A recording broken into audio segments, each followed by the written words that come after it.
Awesome. Thank you so much. So, Chelsey, can you please introduce yourself with your pronouns, a visual description, and then can you just give us a brief overview of your art for social change practice? Yeah, so my name is Chelsey Luster. I am a Black woman with kind of like medium length hair. Right now it's straight and a little bit messy just from the day. And I'm a curator and visual artist based in Philadelphia. My painting practice focused mostly on mixed media, oil centered paintings that mix very fluorescent bright colors with also more neutral colors to depict the people in my life. I usually interview my models, and well, I'll get more into it later, but I usually interview them, and the paintings are informed by them. And then I also am a curator at Philadelphia's Magic Gardens, where I run the exhibition program, and I'm also an independent curator. So that's me. I'm excited to talk more about, this process, this application process, and everything about my practice with you all. Awesome. Thank you so much, Chelsey. Gabe, you can pull up slides now if it makes sense. Absolutely. Awesome. And while Gabe is pulling those slides up, because Philly is a city of neighborhoods, I would love if y'all would just let us know where you're calling in from in the chat, neighborhood wise. It's really helpful to know where we're coming from. And you might be beyond Philadelphia too, because we fund in 5 counties that are beyond here. So let us know what neighborhood you're repping or what county you're repping. It'll give us an idea of who we're reaching and who we're not, quite honestly. Oof, West Philly, always. Strong reach in West, Leeway. We love our West Philly folks. Wow, so much West. All right, Mount Airy, that's where I'm from. Let's lean in. Old City. Thanks, folks, for letting us know where you're calling in from. Today, we're going to focus on the Transformation Award. And if at any point of our conversation you have questions, just type them in the chat. And at certain points throughout the evening, I'm going to take space and we're going to make sure that they're answered in both English and Spanish for folks. You can learn more about the Transformation Award if you haven't already at leeway.org/LTA. And I'll drop that in the chat in just a minute. Or you can reach us directly at info@leeway.org with any questions or concerns in English or Spanish. We also provide information sessions like the one that we're hosting tonight, but we do one-on-one support meetings with folks that we call applicant support sessions. And I'll make sure that we have that link also dropped in the chat for folks to sign up on. If you want to follow up and you want us to read a draft or sit down with you and talk specifically about how you might be approaching this application, we're happy to do that. You can go to the next slide. Look at this amazingly gorgeous, beautiful artwork, number one. This is Chelsey. These are Chelsey's paintings, y'all. And this is just like a blip of the amazing work that Chelsey does. These are some actual paintings that Chelsey used as work samples in this process. And we'll hear from you in a minute, Chelsey, about what that felt like. I want to give just a quick primer about who Leeway is if you're new to us. We support women, trans, and gender nonconforming artists and cultural producers living in Greater Philadelphia who are living in the Greater Philadelphia area, who are working at the intersection of art and social change. So that means Philly, but that also means Bucks County, Camden County, Chester County, Delaware, and Montgomery counties as well. The grants that we have, most of them, with the exception of one other small one that we have, are for individual artists. They're not for nonprofits, but we do welcome wholeheartedly collectives or folks working together in collaboration to apply collectively. We accept applications in both English and Spanish across all our grant making programs, regardless of what those programs are. We offer grants essentially to folks who are working at the intersection of art and social change. And what we mean by that is that your art has vision and an intentional analysis. We know that there's no monolithic definition of what art for social change looks like, but we know that art for social change impacts not just a handful of individuals, but it impacts communities for change and for the better. Essentially, your art has community impact that ripples beyond you and just a few people. It can essentially raise consciousness. It can be a tool or strategy for organize and movement building. It can challenge various oppressions like racism or sexism, transphobia, homophobia. It could preserve traditional cultural practices. It could create space for expression and community and so much more. Now, I just named a whole lot of things in that list. It does not have to do all of those things. It can do one of those things and be eligible for this opportunity. Ultimately, you get to define what art for social change looks like for you in this application and what that means for you in this moment. Got you? And I will definitely slow down. Thank you for that reminder. The biggest question to ask yourself as you're leading into this process about if it's worth your time and your energy is how does your art create action around some social issue areas, and how does it impact the community? Those are the two big questions. How's your art create action, and how does it impact the community? When someone comes and sees your paintings or attends your performance or listens to your poetry, what do they leave feeling empowered to do or inspired to do? Is there a raise in consciousness? What results? Then what happens as a result of them interacting with your incredible artwork? So big questions to think about before you put your time and your energy here. You can go to the next slide. So Leeway funds all different kinds of artistic practices. We fund traditional, non-traditional, visual artists, dancers, actors, media makers, hair braiders, aromatherapists, DJs, and the list goes on. People are like, oh, you fund everything in the kitchen sink. And I'm like, and we fund the kitchen sink too at points. And so if it's an artistic practice and you can define it as such, we're open to it. You'll see just a couple folks who have received the Transformation Award on the slide here. And you'll see Mary Baxter, who's an incredible hip hop artist and now visual artist. Her practice is expanding, who really talks about decarceration from a music perspective. You'll see Kinyozi Yvette Smalls, who has transitioned now. So every time I talk about her, I can feel her as an ancestor in the room. So I just want to acknowledge her legacy in Philadelphia. She was an incredible hair braider and was absolutely doing artistic work through that hair braiding and cultural preservation and folk art. And then you'll see Hazel Edwards laying across the bed there, who's an incredible drag performer in Philadelphia, really thinking about LGBT history and preservation at the core of it, particularly for Black and Brown folks in the queer and trans community. So, you know, that gives you a taste of what we fund, a little taste. You can see all our grantees on our website at leeway.org. But you should also know that grant decisions are not made by staff. And so Gabe, myself, and anybody else who works at Leeway do not make the grant decisions. They're made by a rotating peer panel of community-based artists and cultural producers through a consensus-based decision-making process. And so one of the reasons why we can give you one-on-one feedback is because we don't make these decisions. We can get all kinds of biased with you and root for you in a way that we couldn't if we had to make these decisions too. And so please come and talk to us. It's like the joy of our job when we get to sit down and hear all the incredible work that you're doing and are working on at the moment. We also believe that feedback is not a luxury, it's a right. And so if you take your time and your energy to apply for a grant opportunity, then you should understand why the panel said yes or why the panel said no.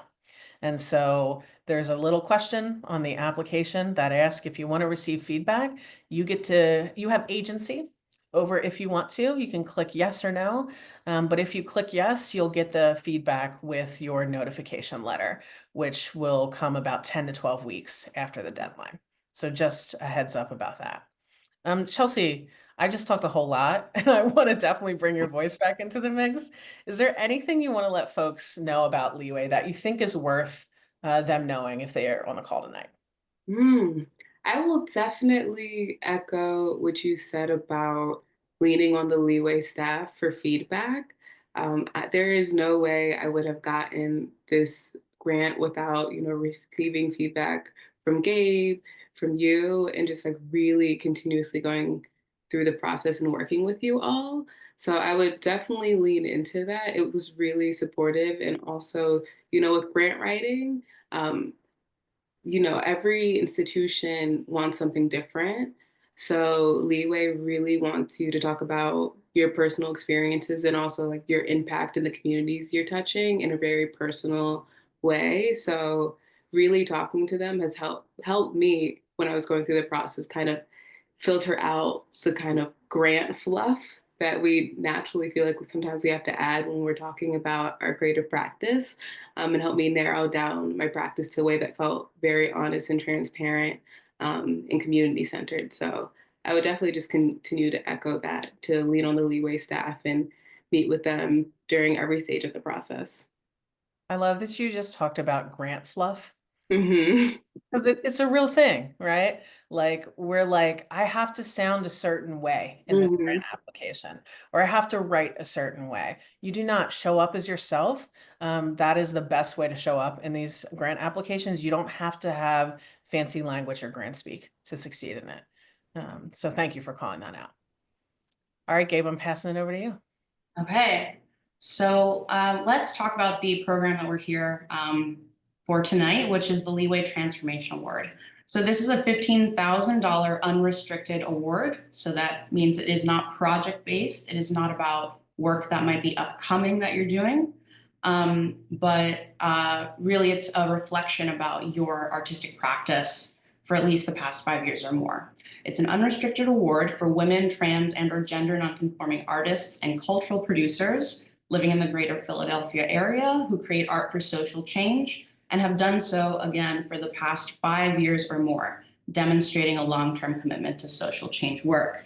And the reason why I highlight past 5 years or more is because it is part of the eligibility for this award.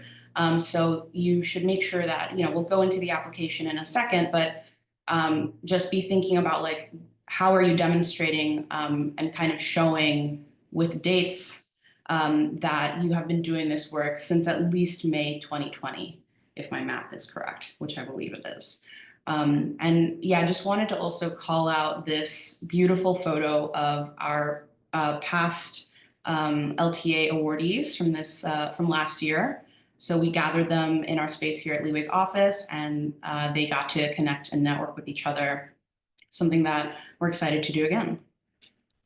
So just kind of breaking down the Transformation Award by numbers, we are able to award between 10 and 12 folks each year. And by folks, that's either individuals or sometimes people apply with co-applicants, but we're able to award up to 10 to 12 applications per year. You should know that it's a two-stage process. So the stage 1 deadline is a written application, and that's due May 15th at 11:59 p.m. And out of that batch, 30 folks are invited to apply to stage 2. And the stage 2 deadline is in October, usually the beginning of October. So if you do make it to stage 2, it's another written application, but also work samples that you'll submit. So for example, we saw some of Chelsey's work samples earlier. Those were pieces that they selected to show in that second stage application. And then in terms of eligibility, we kind of have been speaking to this already, but you have to have lived for the past 2 years or more. So that specific piece of eligibility for this award is that you have residency in the Philadelphia area for the past 2 years or more. So that's since April 2023. You have to be at least 18 years old, identify as a woman, trans, and or gender nonconforming person. And again, you've been creating art for social change for the past 5 years or more. And I kind of want to call that out. Like some folks apply to this award with literally 5 years of experience. And even if you just have 5 years of doing this kind of art for social change work, you are still eligible for that award, to apply for this award. So you might be kind of fresh in your journey of doing art for social change work, or you could be doing this work for 20 plus years. But all that matters is that you're able to show those past 5 years in the application. And in terms of the numbers, we've had the youngest person to receive this award is 19, and the oldest recipient was in their 90s. So we believe that, if you can demonstrate that practice you have on paper, you're eligible for the award. That is also something I want to call out, because if you submit this application and there's not proof of 5 years or more, you may be ruled ineligible. And so I don't want y'all to put in all of that effort just to be ruled ineligible because there aren't any projects or experiences related to your art for social change practice dated May 2020 or earlier. So just want to call that out. Okay, I feel like I've been talking a long time. So Chelsey, I want to ask you another question. So, you kind of spoke to this earlier, like sometimes applying for grant money can be kind of like an intimidating process for folks. Can you talk a little bit about the process of applying for this particular award and what inspired you to apply? Oh my goodness, I was so excited for this question because Gabe actually encouraged me to apply for this grant. It felt too grand for me when just the grant existing. And I'm also a person where my social change practice was about 5 years too, when I was applying for this. So that was really, yeah, Gabe encouraged me to apply. And then I spent more time looking at the application and reflecting on my practice as an artist and a curator and an educator. And then I decided to do it. But it definitely was intimidating. And, it took a lot of time. I think the advice I would have for everyone is just to take time with it and like share it with people that you trust, and also reflect on those moments in your career that were extremely impactful, like those opening receptions where someone told you something that stuck in your mind, that how it impacted you, or just those moments that really remind you why you're doing the work that you're doing, because a lot of the work that we do is unpaid. So that definitely helped guide me through the application process.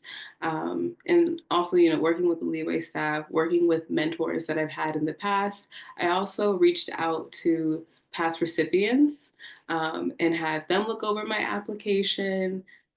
Reached out to my mom, my sister, people that have really watched my journey, my professors, and had people look over. I think I saw somebody ask a question in the chat. I don't know if that is for me. What are some examples of how one would document their art for change practice? Ooh, can I answer that even though it's, yeah? Can I? Okay. Um, hmm, this, I, let me think. I was documenting, at least for my practice, because I'm an artist and I'm also a curator. I was using photos, the close-up photos of my paintings, photos that I would take of my paintings just, in my studio or outside. But I was mixing those with photos of artist talks that I gave, because even though, my work is involving community members and that's who I'm centering when I'm creating the work, the act of sharing that work and bringing people into the gallery spaces, or giving talks, or leading workshops, that's the part that really you know felt relevant to the grant in that way and to my social change. So always making sure that I had people, snap at least one or two photos every time I gave a talk was really great. If I did a collaboration with another organization, I would reach out to them to get photos, even if they haven't shared them before, someone might have snapped some photos, on their phone, asking anybody really to get that information. And for my curated exhibitions, I keep most of those photos, at the museum. So I just kind of went through that. I'm just really pulled photos from everywhere. Some of my photos in my application were iPhone photos, and that's completely fine, But the most important part is that it captured, the experience that I talked about in my application. Yeah. I actually love that someone asked that question in the chat. Thank you, Stephanie, for that. Because the next slide, we're going to talk about what the actual application looks like, especially when you don't have work samples in the first stage. How do you describe your art for social change practice? And there's a place in this application called the experience page, as well as the questions that you answer, where I think is a great place to do that. So Gabe, if you'll take us to the next slide. Thank you so much for that, Chelsey. So in terms of what the actual application looks like, the easiest part is just your contact information and your short artist bio. As you're writing your short artist bio, if I can just give you one tip, it's that the panel appreciates accolades, but you don't have to just list the awards you've gotten.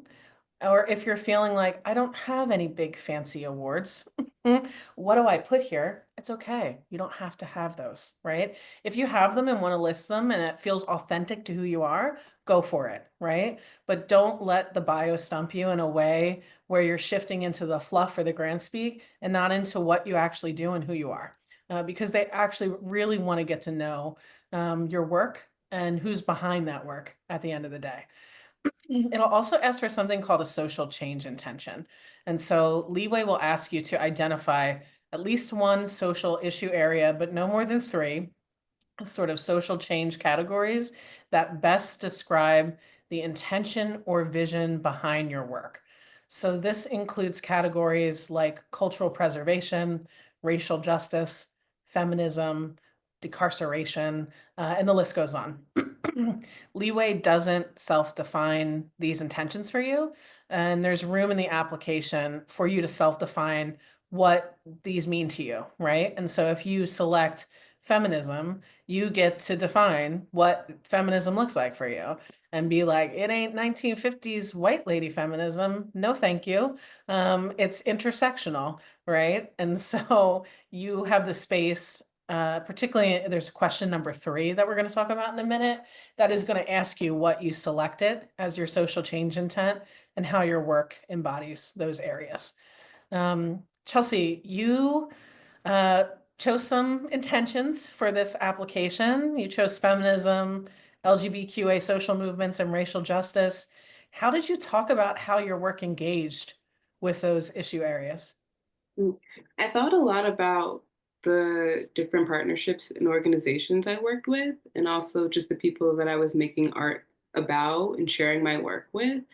So whether that was curatorially, collaborating with William White, LGBT Center, or just every space I've worked with, that's really what I started with, and just made a list of every organization that I've collaborated with or thought about, and then just thought about the people that are part of my community. Like, who am I painting? Who am I sharing my work with? Who are these stories? Who are these stories about? Um, so that's really what I did and how I, kind of focused in on them. I use them as like guiding terms in my application, but they're already a part of my practice. So that's how I selected them and just picked, elements and social change aspects that I already think about all the time. Yeah, you did a really skillful job of talking about work that embodied those areas too, right? I love that you say, I started with like a list and 2 Mm-hmm. bigger questions. And those questions you asked yourself was, who am I engaging and how am I sharing work with them, right? Mm-hmm. I think those are great questions. And I love that you framed it like that. I think those are great questions to start with. Like who am I engaging? How am I reaching them? Who am I sharing with, right? At the end of the day, if you're not sure where to start, go back to those tried old and true questions of who, what, where, why, when. Like those questions really matter when you think about your work. And sometimes we get caught up in the theory behind our work, which is important. The theoretical stuff is important, but what does the practice look like? And who does it Mhm. engage and how? So thank you for that. I think it's really brilliant questions you're asking. Um, then there's this thing called the experience page. And Stephanie, this is about that question you asked earlier.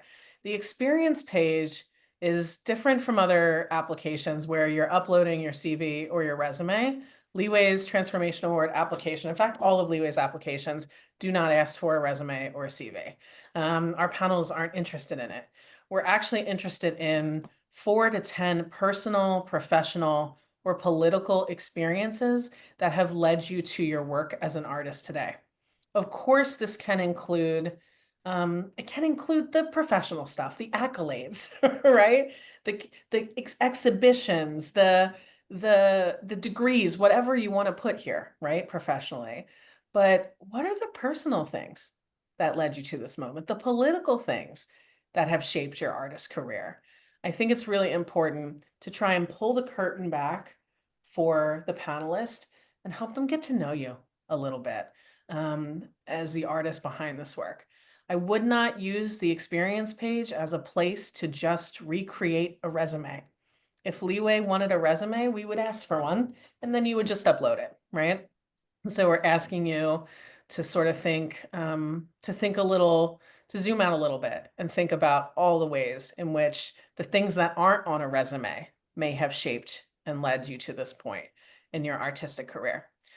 Also, you've got 4 to 10 of them. My goodness, you are leaving space on the table if you only do 4, right? You can totally only do 4. We respect that agency, but you could tell some more of your story if you utilized some of them, you know?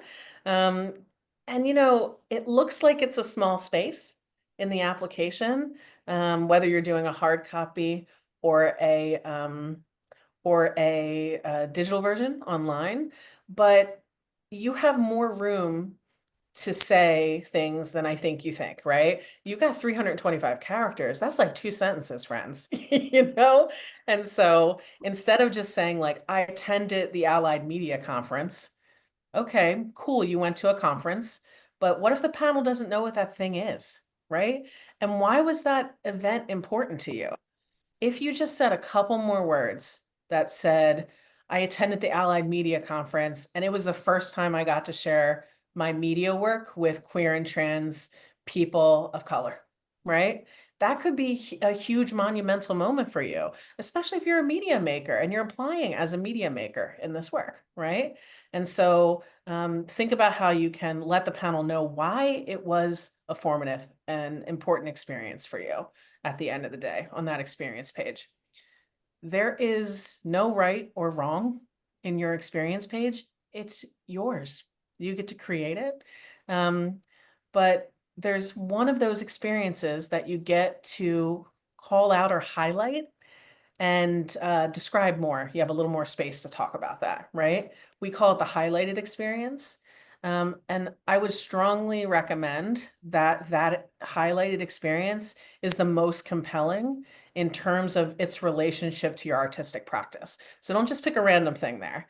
Pick one that you're like, let me tell a story where when they shut their laptop or they close the binder with applications, they remember who I am and how powerful that story was, right?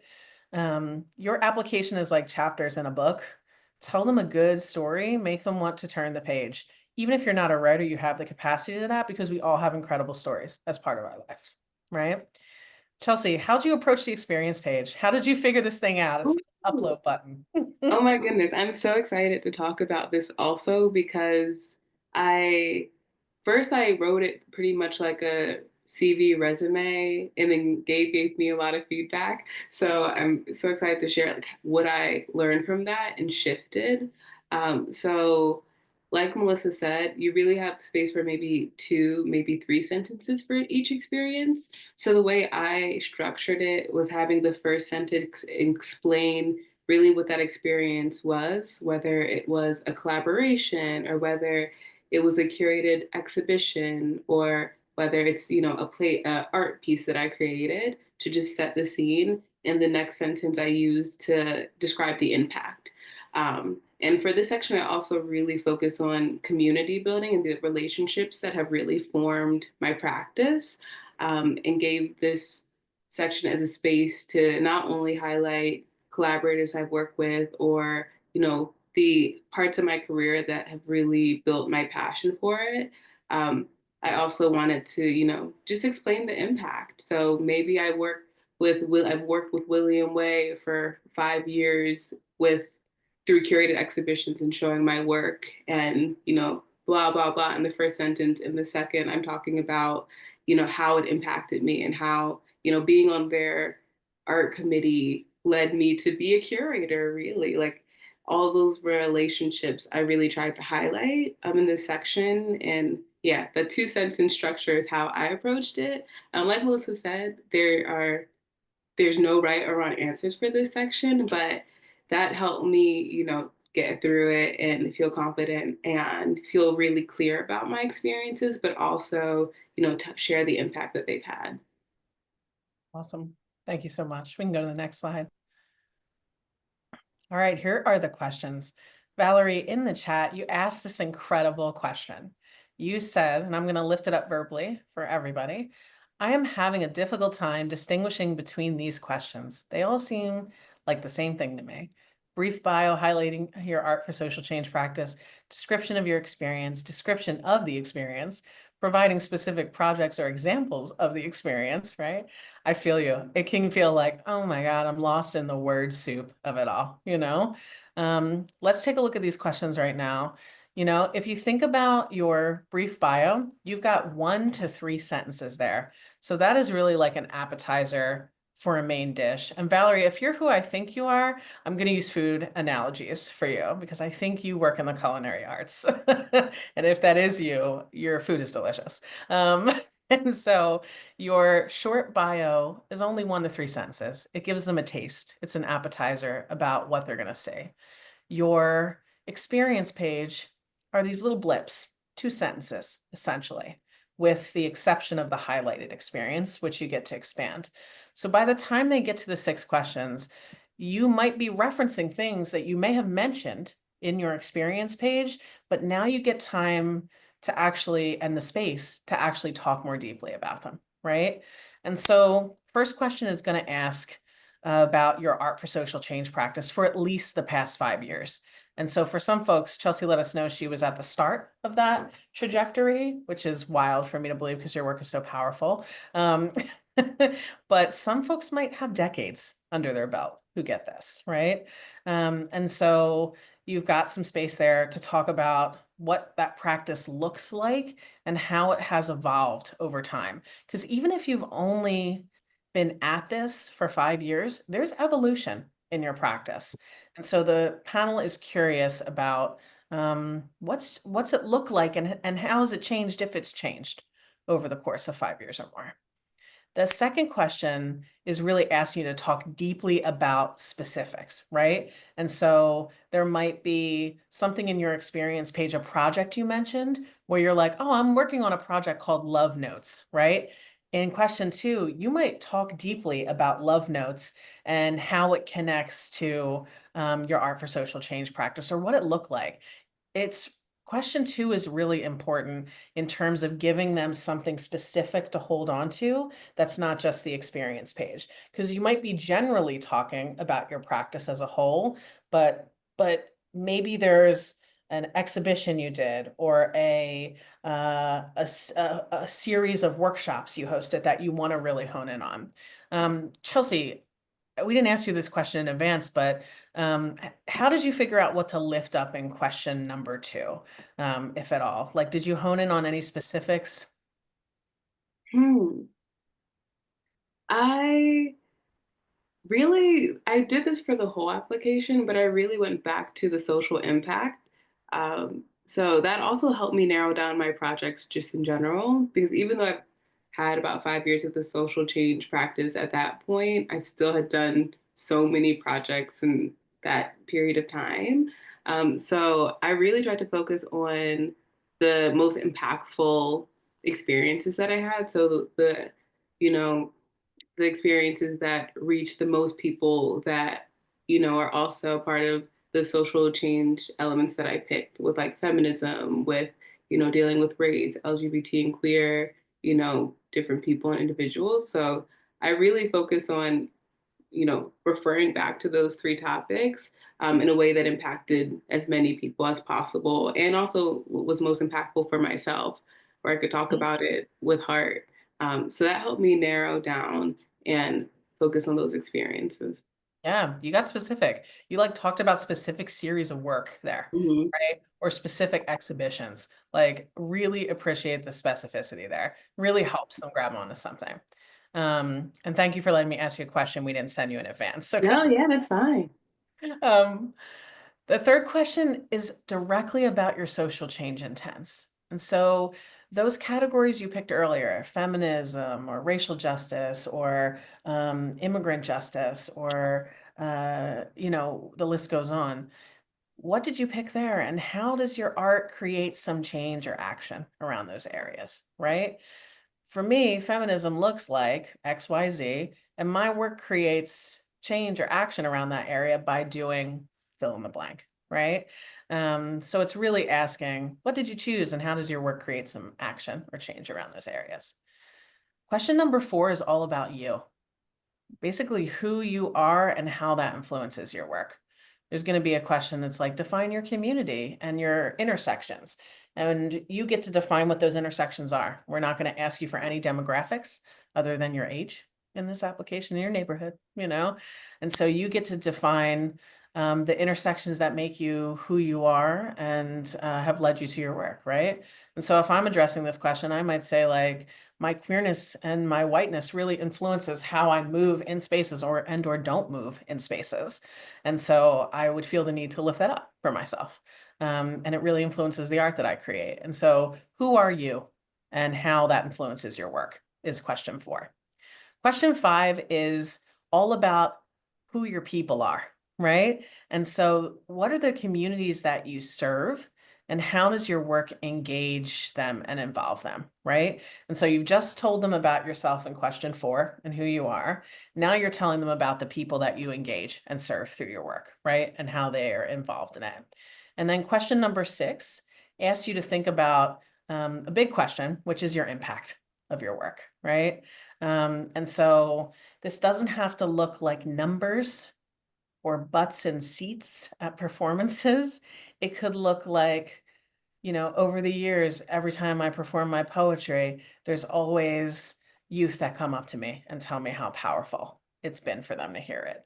Or I have an exhibition and people are consistently like moved by it in XYZ way. Right. And so it could be those one-on-one scenarios, and give us the numbers and the butts and seats if you want to, right? Give us the accolades.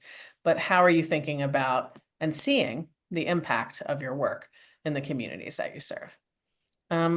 Chelsey, how did you approach answering these questions? They're big questions at the end of the day.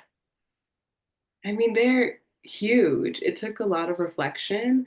Um, in a similar way that you're explaining them, for example, for number 6, I did a mix of explaining, the impact of the work. Like, a lot of my paintings is about interviewing people that I love. And I talked about that experience and what that looks like. And, once the painting is finished, their reaction to that, which is really special to me. But also, I've worked with hundreds and hundreds of artists in Philadelphia and have curated them.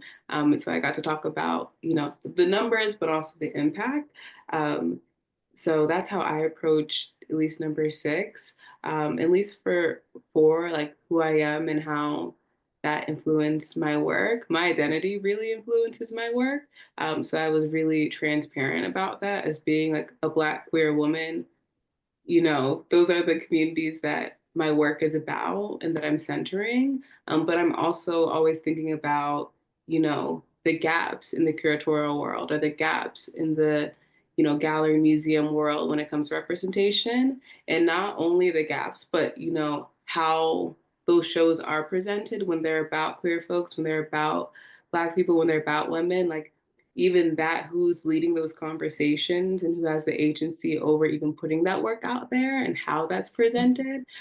So I'm always critiquing that as a curator and also as an artist. So I definitely was thinking about that when I was talking about, who I am and how does that influence my work, because I'm very critical of the structures in the art world. And that's why I even became a curator. So that's how I approached that question. Um, and let me see. I think those are the main two. I mean, the communities that I engage with, you know, they're my people. And I feel like I just talked about that pretty honestly and openly, but also that, I've been an artist my entire life. I was an artist in middle school and high school, and I just talked about how, you know, being an artist has been such a big part of my identity. Like art has changed my life, saved my life. It's really the way I know how to connect.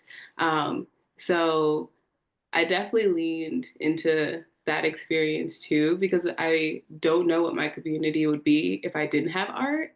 Um, and that really helped shape the question for number five. It was like, who is my community? How am I engaging with them? But like, why am I even in this community, of Yeah. usually, artists. Everything I do is usually surrounded by artists. I'm involved with artists and creative people.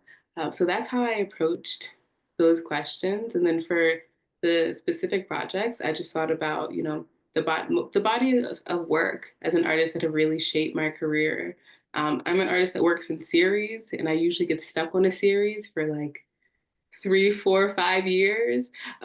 So I really focused on those and how they had shifted and changed, and same with curating. I don't get stuck on topics for that long with curatorial projects, but the different themes sometimes overlap. So I just shared the examples that were most fitting for me. Really great advice and breakdown of how you address those questions. If you're sitting on the call thinking, but I work in communities that are not my own, is that possible? It is. Just think about how you enter and exit those communities. Big question. And the credibility and why those folks want you there. Real talk. It's not impossible to work cross-culturally. There are just some additional questions that the panel might ask, right? And even when you're working in communities at your own, it doesn't mean our people want us there all the time. So they're going to be asking about credibility and accountability regardless of who you are and how you enter. There's a question in the chat. How long are the typical responses to these questions? Great question. They're 1,500 characters. And so that'll be the amount of space you have in the application.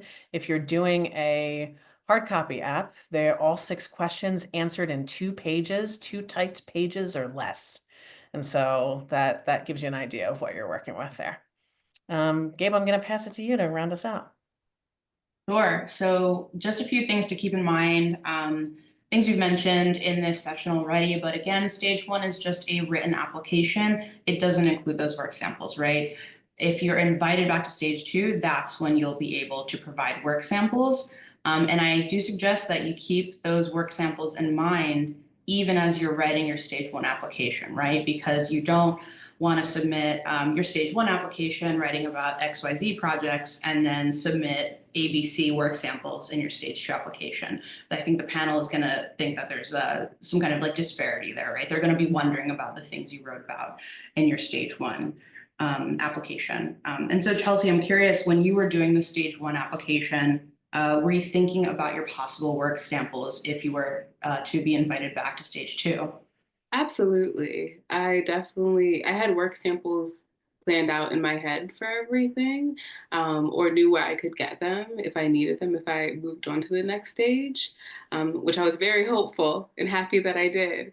But yeah, I was definitely picking work that I knew I wanted to expand on. And I used stage 1 to try to describe my work in a way where, people could get excited about the texture that I'm using and the color that I'm using, um, and the experiences at the curated exhibitions, so that when I show them, it would all be full circle. But yeah, every everything that I listed in the first stage, I pulled elements into the second stage, so it'll be a total package. Awesome. And something I want to highlight too is, right, since the first application, the stage 1 application is just written, you mentioned like talking about the color and the texture of your work, right? Like there are no images for people to look at in stage 1. So not only does the panel want to hear about the intention behind your work, but like, what does it look like? Is it colorful? Is it textured? Like, what materials is it made out of? Where do you get the materials, right? And so think about that in those questions that ask you to describe your art practice. And then something else I want to mention is that only one panelist on the panel is from the Philly area. And that person is also a past LTA recipient. So just keep that in mind when you're writing your application. If you're gonna just throw around like names of organizations or neighborhoods, the panel might not have context for those things. So take the time to give a little bit of context or some background around those places, people you're engaging with, etc. Things that are kind of like known in the Philly area, but maybe not so much outside of it. And so, for example, like if you're talking about like the Kimmel Center as one venue, you showcase that versus like a place like Taller Puerto Riqueño, that's very different vibes, right? Like one is very, very grounded in community and one kind of has a much different audience, right? And so the panel may not have context for something like those key differences. And so you'll need to take the time to explain that. And also talk about just generally in the application, why is the work that you're doing so important in Philadelphia, right? So for example, like in New York, there might be artists that are doing what you're doing, but maybe in Philly, you're like one of a small group of people that are doing like a particular fiber arts practice, for example, right? And so talk about, or don't forget rather, the importance of you doing what you're doing in Philly specifically. Like, why is Philly getting the impact of you creating your artwork here? Okay, I think, so we're at 6:30. I want to be mindful of folks' time. And we're just going to wrap it up, but leave it open for some questions from folks. So if anyone has any questions, feel free to just voice them or throw them in the chat and we will raise those. There was one in the chat that I will lift up verbally for folks who are on the Spanish channel as well. Someone asked, how long can we meet with folks for at a one-on-one app support session? And I just want to remind folks you can sign up for up to 45 minutes of support, but you can also book multiple sessions if you need it. And trust me, folks do, so don't feel weird about it. We're here to help at the end of the day. There's also another one that I'll lift up. If we're interested in applying with a collaborator, are there any special considerations we should know? Great question.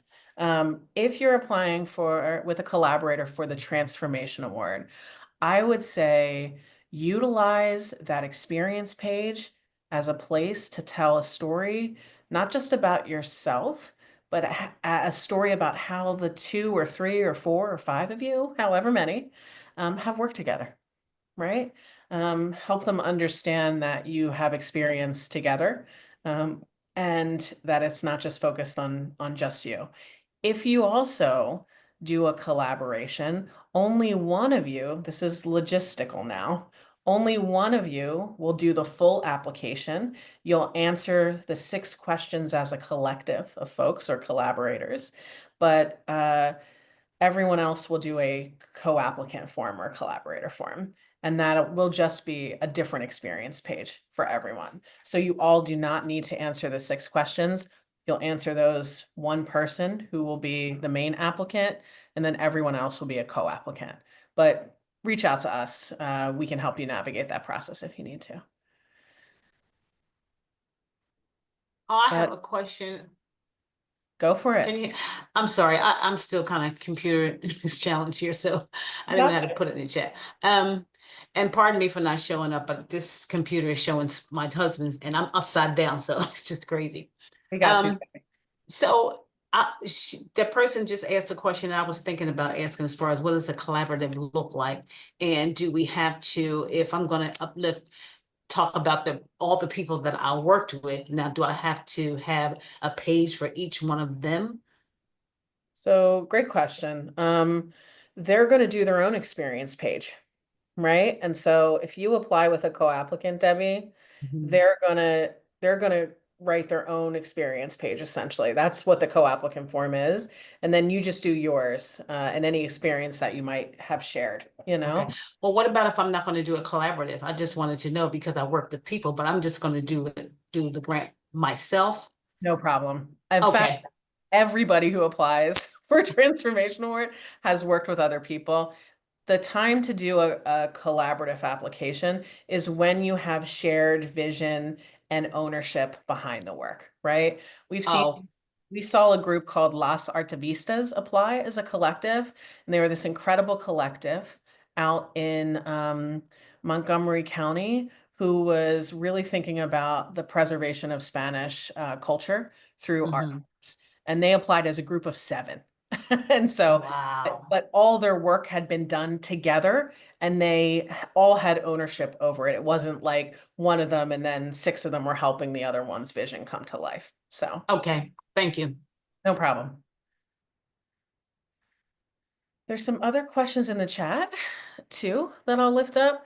Can we write about an art event we plan to have in the future, like Philly Fringe in September? Great question, Raina. You certainly are welcome to write about that. I would say don't make it too heavy though on the future work because this is for past work that they're looking at over the span of 5 years or more. Gabe, jump in. I know we've seen this in the past too. Just make sure you balance it out. In fact, I would say err more on your past work than your future work. Definitely. And then we also have another question here. Are one-on-one sessions online or in person? And we offer both. So we have, let's see, I can open up our Eventbrite page to see what we have coming up. On Tuesday, we're actually having virtual sessions. And so you can actually sign up through our Eventbrite page for up to 45 minutes one-on-one with the Leeway staffer via Zoom or a phone call. But we also do show up to spaces around Philly in person where you can drop in and have a session with us. And our next in-person session is going to be May 7th at Fleischer Art Memorial. And all those details are linked in the Eventbrite. Please take some time and explore what options we might have. If for any reason you're not seeing a time that works for you, please email us and we're more than happy to accommodate you. info@leeway.org.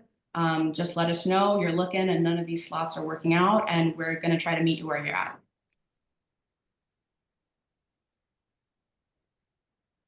Can we drop into the office for a one-on-one? Sure. I mean, I would probably say give us a heads up so that we know. We're in office Wednesdays and Thursdays. But yeah, absolutely, we can schedule something in the office if that's preferable. Yeah, drop on by. I also just put my email and Gabe's email directly in the chat. We'll send you a copy of these slides after this session as well as the recording, but feel free to reach out to us. We're happy to help you. We're at 6:36. Chelsey, we're going to give you the last word. Any major advice or minor advice for folks as they think about applying? Oh my goodness, I would definitely say to reflect on why you're doing what you're doing. Like at the heart of my practice, I really care about limiting labor for artists and building community that feels organic and safe. So think about what you're actually making for the world and how it's impacting you, in addition to the actual, projects that you're doing. And just make sure you include that. I think that's really important. So yeah, good luck. Don't be nervous. Give yourself time. Give yourself a lot of time. Don't wait till the end. Please don't. Yes, I didn't wait till the end, but I have friends that did. Give yourself plenty of time, space it out, and call on your community and the people that show up for you to give you feedback. Absolutely. Thank you for that. advice. Great advice. Sage advice there. Yes, thank you for this information session too, Leeway. You're always so great and gracious. Gabe also, and Chelsey, thank you also for all your input. Really appreciate it. Really appreciate you, Thanks, Debbie. Debbie. Okay. Deadline, last word, deadline, May 15th at 11:59 p.m. Do yourself a favor, don't do it. Don't be in the form at 11:59 because technology is going to be technologying, not a word, but going to use it now. And Gabe and I will be asleep or not at Leeway doing Leeway work. And so we can't help you then, but we can help you before 5 p.m. that day. So get at us for support. We're here to support. And good luck, folks. Stay in touch. All right, good tip. All right. Bye, y'all. Be well. Take Thank care. you. Chelsey, thank you so much. Thank you for having me. Thank you all for coming. Of course.